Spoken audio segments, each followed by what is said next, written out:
नमस्कार बच्चों, मेरा नाम संगीता है। मैं एक निजी पाठशाला की अध्यापिका हूँ। आज हम 9वीं कक्षा का पहला पाठ जिस देश में गंगा बहती है कविता पाठ को सीखेंगे। इस कविता का कवि का नाम है शैलेंद्र कुमार जी। पहले मैं इस सुंदर कविता को गाकर सुनाऊंगी, बाद में कविता को समझाऊंगी। होठों पे सच्चाई रहती है जहाँ दिल में सफाई रहती है। होठों पे सच्चाई रहती है जहाँ दिल में सफाई रहती है। हम उस देश के वासी हैं, हम उस देश के वासी हैं जिस देश में गंगा बहती है।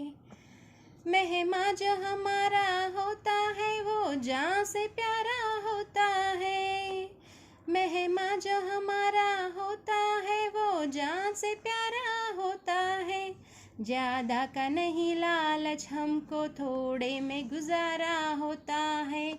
हम उस देश के वासी हैं, हम उस देश के वासी हैं जिस देश में गंगा बहती है। मिलजुल के रहो और प्यार करो, एक चीज़ यही तो रहती है। मिलजुल के रहो और प्यार करो, एक चीज़ यही तो रहती है। हम उस देश के वासी हैं, हम उस देश के वासी हैं जिस देश में गंगा बहती है। होठों पे सच्चाई रहती है जहाँ दिल में सफाई रहती है। हम उस देश के वासी हैं, हम उस देश के वासी हैं जिस देश में गंगा बहती है। इस कविता पाठ का मुख्य उद्देश्य है कि हमारे भारतवासियों के महान गुणों के बारे में इस कविता में कवि ने अच्छी तरह वर्णन किया है। चलो अब हम पहली पंक्तियों के बारे में जानेंगे। होठों पे सच्चाई रहती है जहाँ दिल में सफाई रहती है। हम उस देश के वासी हैं जिस देश में गंगा बहती है। भारतवासी गंगा जैसे पवित्र नदियों बहने वाले नदी देश में रह रहे हैं। हम इसलिए महान गुण वाले हैं। देखिए इधर होठों पे सच्चाई रहती है। हम भारतवासियों के होठों पे कभी भी सच्चाई रहते हैं, वहाँ कभी भी झूठ नहीं बोलते। सच्चाई मीन्स ट्रूथ। होठ होठ अंटे पेदवुलु, लिप्स। और क्या होता है, जहाँ दिल में सफाई रहती है। हमारे भारत देशवासियों के दिल में क्या रहती है? सफाई। दुर्बुद्धि जैसे बैड हैबिट्स कुछ भी नहीं रहते। दिल में कभी भी सफाई रहती है। वहाँ सभी को प्रेम से चाहने लगते हैं, सभी का सेवा करते हैं हमारे भारतवासी।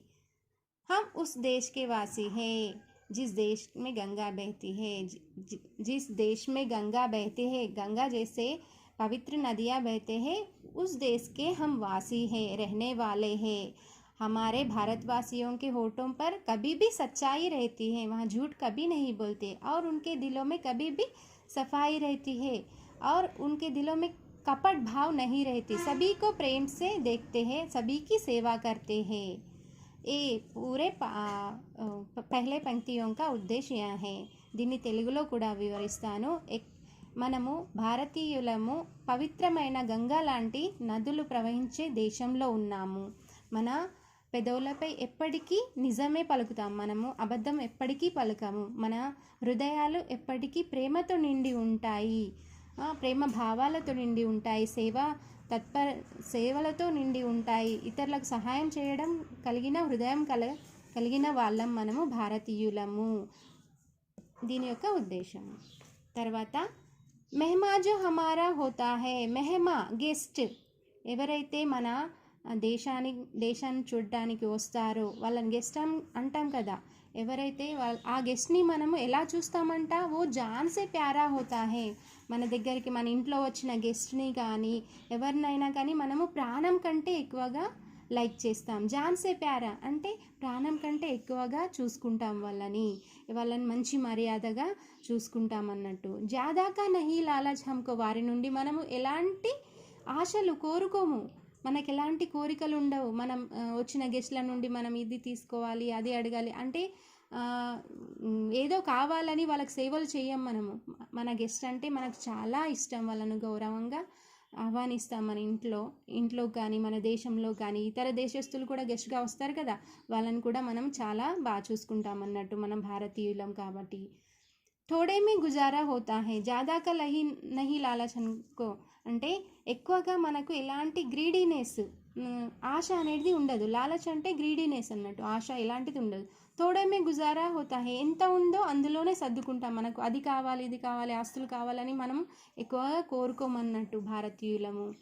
అర్థమైందా? మెహమా అంటే గెస్ట్ అన్నట్టు. మెహమా జో హమారా హోతా హై వో జాన్ సే ప్యారా హోతా హై. మిల్జుల్ కే రహో ఔర్ ప్యార్ కరో. భారతీయులందరం ఎలా ఉండాలంట? కలిసిమెలిసి, మిల్జుల్ కర్ రహనీ చాహియే. హమ్ భారతవాసి హై నా, భారతవాసి కభీ భీ మిల్జుల్ కర్ और एक दूसरे के प्यार बांटनी चाहे. ఒకరినొకరు ప్రేమ భావనలను పంచుకోవాలి, ఒకరినొకరు సేవలు అందించుకోవాలి, ఒకరినొకరు హెల్ప్ చేసుకోవాలి. ఏక్ చీజ్ యహీ తో రహతీ హై, మన లైఫ్లో ఏముంది? ఒకరికొకరు సహాయం చేసుకోవడము. ఇప్పుడు ఉంటామా రేపు పోతామా తెలియదు. సో ఉన్నప్పుడు అందరితో కలిసిమెలిసి ఉండండి. తర్వాత ఒకరినొకరు ప్రేమలు పంచుకోండి, ఆప్యాయతలు పంచుకోండి. ఇదొక్కటే మన లైఫ్కి ముఖ్యమైనది అని వివరిస్తున్నాడు కవి.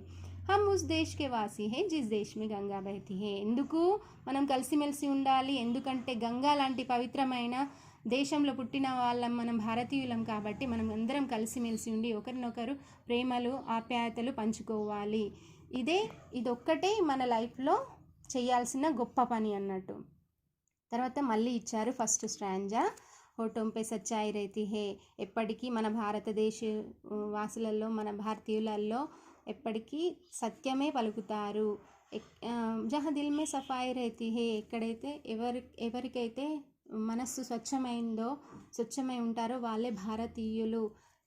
పవిత్రమైన గంగా ప్రవహించే దేశస్థులమైన భారతీయుల్లో ఎలాంటి కపట భావాలు ఉండవు.